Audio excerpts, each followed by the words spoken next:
যশোর সদর উপজেলার ইসালি ইউনিয়নের আলোচিত মাদক মামলার আসামি মহিদুল্লাহকে 2 দিনের জেলগেটে জিজ্ঞাসাবাদের আদেশ দিয়েছেন আদালত।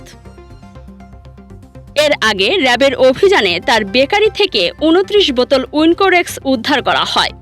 পুলিশ জানিয়েছে তার বিরুদ্ধে আগে থেকে রয়েছে 9টি মাদক মামলা। ব্রাজিলের খেলা চলাকালে বিদ্যুৎ না থাকায় যশোরের অভয়নগরে বিদ্যুৎ উপকেন্দ্রে হামলার ঘটনা ঘটেছে। হামলায় এক লাইনম্যান আহত হয়েছেন এবং মোবাইল ফোন ও নগদ টাকা লুটের অভিযোগ উঠেছে। সিসিটিভি ফুটেজ সংগ্রহ করে জড়িতদের শনাক্তে কাজ করছে প্রশাসন।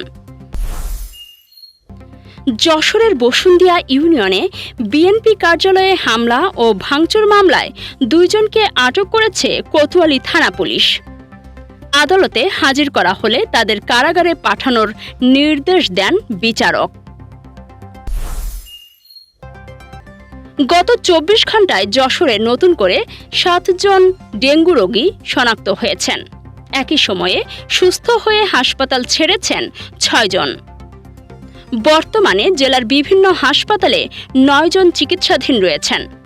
স্বাস্থ্য বিভাগ সবাইকে ডেঙ্গু প্রতিরোধে সতর্ক থাকার আহ্বান জানিয়েছেন। যশোরে শ্রমিক নেতা কৃষ্ণ সরকারের ওপর হামলার প্রতিবাদে প্রেস ক্লাবের সামনে মানববন্ধন করেছেন বিভিন্ন শ্রমিক ও সামাজিক সংগঠনের নেতারা।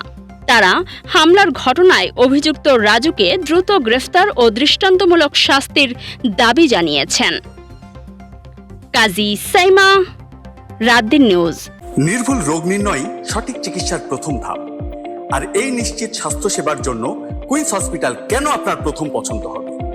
যশোরে আমরাই দিচ্ছি সর্বাধুনিক ও সর্বোচ্চ কোয়ালিটির মেশিনারিজের নিশ্চয়তা, যেখানে এক ছাদের নিচে সুবিশাল ও মনোরম পরিবেশে সব ধরনের পরীক্ষা নিরীক্ষা করা হয়।